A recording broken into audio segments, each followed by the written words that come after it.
नमस्कार दोस्तों, मैं उदय VNKD स्टडी पोर्टल के यूट्यूब चैनल में आपका स्वागत करता हूं। जैसा कि आप सभी जानते हैं, हम सब डेली रात 8 बजे सामान्य हिंदी से टॉप 30 इम्पॉर्टेंट क्वेश्चंस का प्रैक्टिस सेट करते हैं। तो दोस्तों, यदि आप यूपी लेखपाल, UPSI, UPP jail warder fireman या आप DSSB के किसी भी एग्जाम की तैयारी कर रहे हैं तो आपके लिए आज का यह वीडियो बहुत ही इम्पॉर्टेंट होगा। तो दोस्तों, आज हम कुल 30 प्रश्नों के बारे में पढ़ेंगे और आप हमें कमेंट बॉक्स में जरूर बताइएगा कि आपका 30 में से कितना प्रश्न सही हुआ है। और देखिए दोस्तों, यदि आप अभी चैनल पर नए हैं तो चैनल को सब्सक्राइब कर लीजिएगा, साथ ही बेल आइकन को भी प्रेस कर लीजिएगा, क्योंकि इस चैनल के द्वारा डेली टॉप 30 इंपॉर्टेंट क्वेश्चन का प्रैक्टिस सेट करवाया जाता है। तो चलिए शुरू करते हैं। देखिए, आज का हमारा पहला प्रश्न है, आप इसे बताइए, भाषा का निर्माण इनके संयोग से होता है। बताइए, भाषा का निर्माण किसके संयोग से होता है? विचार के, कि शब्द के, कि ध्वनि चिन्ह के, कि वाक्य के। देखिए, पहले का ऑप्शन नंबर सी आपका सही होगा। भाषा का निर्माण जो होता है वह ध्वनि चिन्हों के संयोग से होता है। तो पहले का ऑप्शन नंबर सी आपका सही होगा। इससे आप याद रखिएगा, भाषा का निर्माण ध्वनि चिन्हों के संयोग से होता है। अगला प्रश्न हम सब देखते हैं। दूसरा प्रश्न, इसे बताइए, भाषा शब्द की उत्पत्ति किस धातु से हुई है? बताइए, भाषा शब्द की उत्पत्ति किस धातु से हुई है? भाष्य, कि भाष्यम, कि भाष, कि भाष। देखिए, दूसरे का ऑप्शन नंबर सी आपका सही होगा। देखिए, यह एक बहुत ही इंपॉर्टेंट प्रश्न है, यह काफी बार एग्जाम में रिपीटेड क्वेश्चन है। इसे बताइए, भाषा शब्द की उत्पत्ति किस धातु से हुई है? तो देखिए, इसका ऑप्शन नंबर सी आपका सही होगा। भाषा की उत्पत्ति जो है भाषा शब्द की भाष धातु से हुई है। तो इसे याद रखिएगा, इसका ऑप्शन नंबर सी जो होगा आपका सही हो जाएगा। अगला प्रश्न हम सब देखते हैं। तीसरा प्रश्न, इसे बताइए, हिंदी भाषा का कौन सा रूप मानक हिंदी के रूप में स्वीकार किया गया है? बताइए, पहाड़ी हिंदी, की पूर्वी हिंदी, की पश्चिमी हिंदी, की खड़ी बोली। देखिए, तीसरे का ऑप्शन नंबर डी आपका सही होगा। तो देखिए, खड़ी बोली को जो है मानक हिंदी के रूप में स्वीकार किया गया है, इसे याद रखिएगा। तो तीसरे का ऑप्शन नंबर डी आपका सही हो जाएगा। अगला प्रश्न हम सब देखते हैं। चौथा प्रश्न, इसे बताइए, निम्नलिखित में से हिंदी भाषा की लिपि। बताइए, हिंदी भाषा की लिपि कौन सी है? देवनागरी है, कि ग्रीक है, कि अरमाइक है, कि रोमन है? देखिए, चौथे का ऑप्शन नंबर ए आपका सही होगा। हिंदी भाषा की लिपि देवनागरी है, इसे याद रखिएगा। तो चौथे का ऑप्शन नंबर ए आपका सही हो जाएगा। दोस्तों, यदि आपने अभी तक चैनल को सब्सक्राइब नहीं किया तो सब्सक्राइब कर लीजिए और वीडियो को लाइक कर दीजिए, साथ ही अपने मित्रों के पास भी शेयर कर दीजिए। अगला प्रश्न हम सब देखते हैं। प्रश्न नंबर 5 है, इसे बताइए, हिंदी भाषा में बोलियों की संख्या है। बताइए, हिंदी भाषा में कुल कितनी बोलियां हैं? 15 बोली हैं, कि 18 बोली हैं, कि 22 बोली हैं, कि 25 बोली हैं? देखिए, 5 का जो होगा ऑप्शन नंबर आपका बी सही होगा। हिंदी भाषा में कुल 18 बोलियां, इसे आप याद रखिएगा। और देखिए, यह भी जान लीजिए, हिंदी भाषा में कुल 5 जो है उपभाषाएं हैं, इसे याद रखिएगा। तो हिंदी भाषा में 5 उपभाषा तथा 18 बोलियां हैं, इसे आप याद रखिएगा। अगला प्रश्न हम सब देखते हैं। प्रश्न नंबर 6 है, आप इसे बताइए, हिंदी को भारत की राजभाषा के रूप में कब स्वीकार किया गया? बताइए, हिंदी को भारत की राजभाषा के रूप में कब स्वीकार किया गया? 14 नवंबर 1949 को, कि 14 सितंबर 1949 को, कि 14 जनवरी 1950 को, कि 14 अगस्त 1950 को? देखिए, 6 का जो होगा ऑप्शन नंबर आपका बी सही होगा। हिंदी को जो है भारत की राजभाषा के रूप में 14 सितंबर 1949 को स्वीकार किया गया। तो इस प्रश्न का ऑप्शन नंबर बी आपका सही होगा। इसे याद रखिएगा, 14 सितंबर 1949। अगला प्रश्न हम सब देखते हैं। प्रश्न नंबर 7 है, इसे बताइए, संघ की भाषा हिंदी और लिपि देवनागरी होगी, यह संविधान के किस अनुच्छेद में कहा गया है? बताइए, संघ की भाषा हिंदी और लिपि देवनागरी होगी, यह संविधान के किस अनुच्छेद में कहा गया है?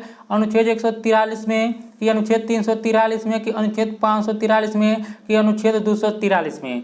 देखिए, 7 का ऑप्शन नंबर बी आपका सही होगा। देखिए, यह जो कहा गया अनुच्छेद 343 में कहा गया है कि संघ की भाषा हिंदी और लिपि देवनागरी होगी, इसे आप याद रखिएगा। अगला प्रश्न हम सब देखते हैं। प्रश्न नंबर 18 है, इसे बताइए, दोही शब्द है। बताइए, दोही शब्द स्त्रीलिंग है, कि पुल्लिंग है, कि नपुंसक लिंग है, कि इनमें से कोई नहीं? देखिए, 8 का जो होगा ऑप्शन नंबर बी आपका सही होगा। दही शब्द जो है वह पुल्लिंग शब्द है, तो इसका ऑप्शन नंबर बी आपका सही होगा, इसे याद रखिएगा। दही एक जो है पुल्लिंग शब्द है। अगला प्रश्न हम सब देखते हैं। प्रश्न नंबर 9 है, आप इसे बताइए, आज संचार माध्यमों में हिंदी भाषा के किस रूप का प्रयोग होता है बताइए। मानक, की टकसाली, की आम फहम, की पश्चिमी। देखिए 9 का ऑप्शन नंबर ए आपका सही होगा। तो देखिए आज संचार माध्यमों में जो है हिंदी भाषा के मानक रूप का प्रयोग होता है। तो 9 का ऑप्शन नंबर ए आपका सही होगा, इसे आप याद रखिएगा। अगला प्रश्न हम सब देखते हैं, प्रश्न नंबर 10 है, इसे बताइए। ञ का उच्चारण स्थान होता है बताइए। कंठ होता है, कि ताल होता है, कि मूर्धन होता है, कि नासिक होता है। देखिए दोस्तों यदि हम इस प्रश्न को देखें तो देखिए ञ जो है क्या कंठ है उच्चारण इसका। ये देखिए क ख ग घ ङ यह सभी जो है कंठ के अंतर्गत है, यानी ये सभी क वर्ग के हैं तो यह कंठ के अंतर्गत आएंगे। लेकिन यहाँ पर देखिए नासिक के देहात, इसका ऑप्शन नंबर यहाँ पर डी सही होगा। तो देखिए यदि यहाँ पर पूछा है ञ का उच्चारण स्थान क्या होता है तो देखिए यहाँ पर जो होगा आपका नासिक होगा, इसे आप याद रखिएगा। तो 10 का ऑप्शन नंबर डी आपका सही होगा। अगला प्रश्न हम सब देखते हैं, प्रश्न नंबर 11 है, आप इसे बताइए। समूहवाचक संज्ञा है बताइए। इनमें से समूहवाचक संज्ञा कौन सा है। गुलाब है, कि अंगूर है, कि पौधे हैं, कि चावल है। देखिए 11 का ऑप्शन नंबर बी आपका सही होगा। इनमें जो समूहवाचक संज्ञा वह अंगूर है, तो 11 का ऑप्शन नंबर बी आपका सही हो जाएगा। अगला प्रश्न हम सब देखते हैं, प्रश्न नंबर 12 है, इसे बताइए। संस्कृत के ऐसे शब्द जिन्हें हम ज्यों का त्यों प्रयोग में लाते हैं कहलाते हैं। बताइए संस्कृत के ऐसे शब्द जिन्हें हम ज्यों का त्यों प्रयोग में लाते हैं वे क्या कहलाते हैं बताइए। तद्भव कहलाते हैं, कि विदेशज कहलाते हैं, कि देशज कहलाते हैं, कि तत्सम कहलाते हैं। देखिए 12 का ऑप्शन नंबर डी सही होगा। तो देखिए तत्सम कहलाते हैं, यानी संस्कृत के ऐसे शब्द जिन्हें हम ज्यों का त्यों प्रयोग में लाते हैं वो जो है तत्सम कहलाते हैं, इसे आप याद रखिएगा। अगला प्रश्न हम सब देखते हैं, प्रश्न नंबर 13 है, आप इसे बताइए। नीचे दिए गए विकल्पों में से तत्सम शब्द का चयन कीजिए। बताइए इनमें से तत्सम शब्द कौन सा होगा। गोधूम होगा, कि पड़ोसी होगा, कि शहीद होगा, कि बहू होगा। देखिए 13 का ऑप्शन नंबर ए आपका सही होगा। देखिए यहाँ पर जो होगा तत्सम शब्द जो होगा गोधूम होगा। तो देखिए यह गेहूं का जो यहाँ पर तत्सम होता है वह गोधूम होता है, इसे याद रखिएगा। गेहूं का जो तत्सम होता है वह जो होता है आपका गोधूम होता है। यहाँ पर देखिए गेहूं तद्भव है, इसका तत्सम जो होगा रूप यहाँ पर गोधूम हो जाएगा। अगला प्रश्न हम सब देखते हैं, प्रश्न नंबर 14 है, इसे बताइए। नीचे दिए गए विकल्पों में से तद्भव शब्द का चयन कीजिए। बताइए इनमें से तद्भव शब्द कौन सा होगा। मर्म होगा, कि प्रलाप होगा, कि मुंह होगा, कि बैंक होगा। देखिए 14 का जो होगा आपका ऑप्शन नंबर इसका सी सही होगा। देखिए मुंह जो होगा यह तद्भव शब्द होगा, तो इसका ऑप्शन नंबर सी आपका सही हो जाएगा। अगला प्रश्न हम सब देखते हैं, प्रश्न नंबर 15 इसे बताइए। वानर का तद्भव रूप होगा। बताइए वानर शब्द का तद्भव रूप क्या होगा। बांदर होगा, कि बांदर होगा, कि वानर होगा, कि बंदर होगा। देखिए 15 का जो होगा आपका इसका ऑप्शन नंबर डी सही होगा। वानर का तद्भव रूप बंदर होगा, तो यहाँ पर 15 का ऑप्शन नंबर डी आपका सही हो जाएगा। दोस्तों यदि आपने अभी तक चैनल को सब्सक्राइब नहीं किया तो सब्सक्राइब जरूर कर लीजिए। अगला प्रश्न हम सब देखते हैं, प्रश्न नंबर 16 है, इसे बताइए। दर्शन का तद्भव रूप है। बताइए दर्शन का तद्भव रूप क्या होगा। दर्शन होगा, कि दर्शन होगा, कि दर्शन होगा, कि दर्श होगा। देखिए 16 का ऑप्शन नंबर सी आपका सही होगा। दर्शन का जो तद्भव रूप होगा वह दर्शन होगा, तो यहाँ पर 16 का ऑप्शन नंबर सी सही होगा, इसे आप याद रखिएगा। अगला प्रश्न हम सब देखते हैं, प्रश्न नंबर 17 है, आप इसे बताइए। निम्नलिखित में से कौन सा शब्द तत्सम है। बताइए इनमें से तत्सम शब्द कौन सा है। खेत है, कि उद्गम है, कि अजीब है, कि कोर्ट है। देखिए 17 का ऑप्शन नंबर बी आपका सही होगा। उद्गम जो है यह एक तत्सम शब्द है, तो यहाँ पर 17 का ऑप्शन नंबर बी से होगा। उद्गम जो है यह तत्सम शब्द है।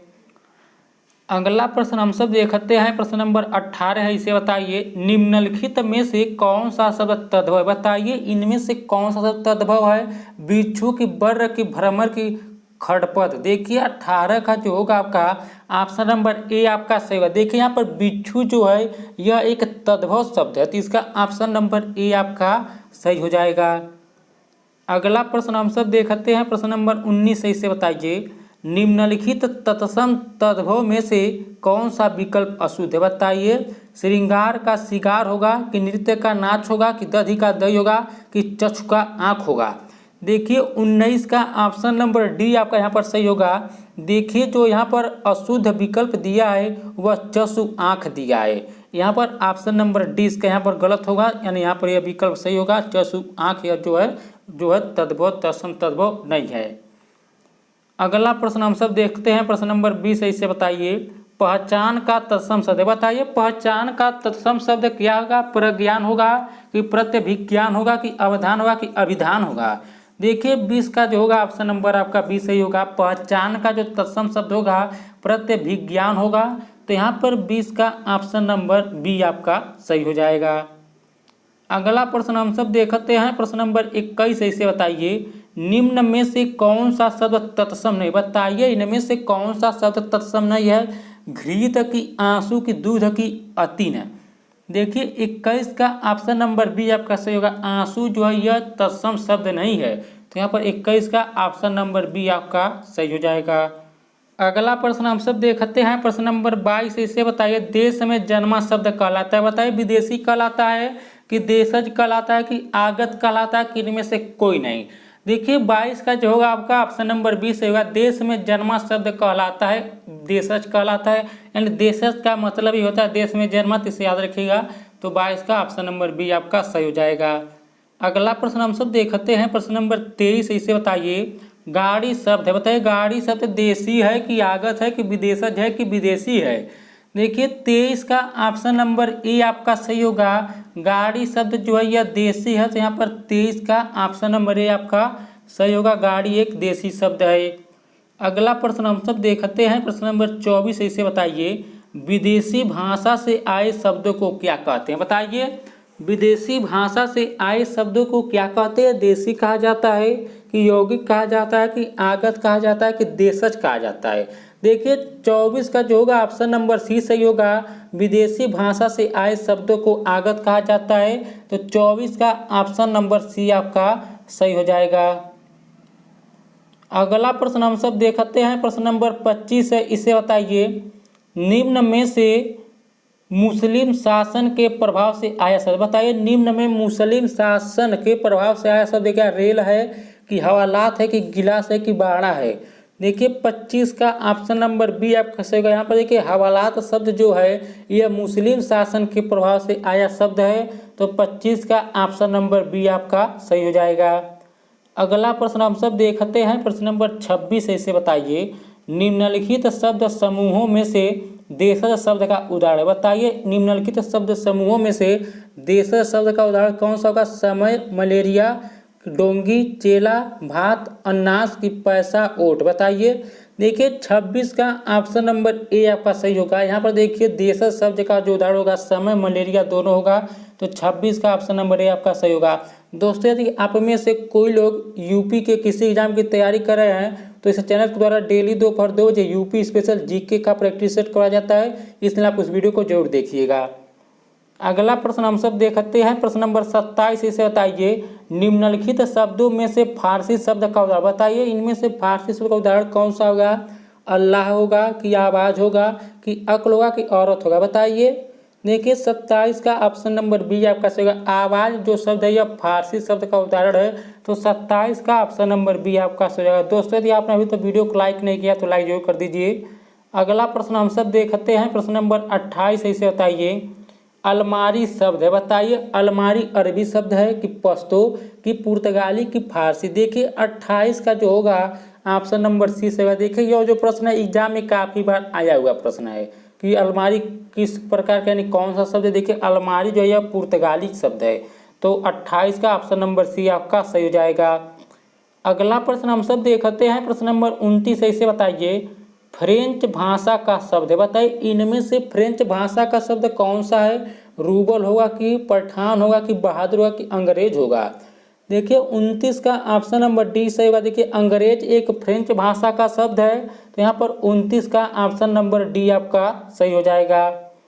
अगला प्रश्न हम सब देखते हैं। प्रश्न नंबर 30 इसे बताइए, केला का तत्सम शब्द है? बताइए केला का तत्सम शब्द क्या होगा? केलका होगा कि कदरलिक होगा कि कदलिका होगा कि कदली होगा? देखिए 30 का ऑप्शन नंबर डी से होगा। केला का तत्सम शब्द कदली होगा, इसे याद रखिएगा, तो 30 का ऑप्शन नंबर डी आपका सही हो जाएगा। तो दोस्तों आज के आखिरी प्रश्न था, आज हम कुल 30 प्रश्न पढ़े। कमेंट बॉक्स में जरूर बता दीजिएगा कि आपका 30 में से कितना प्रश्न सही हुआ है। तो इस वीडियो में इतना ही दोस्तों, नमस्कार।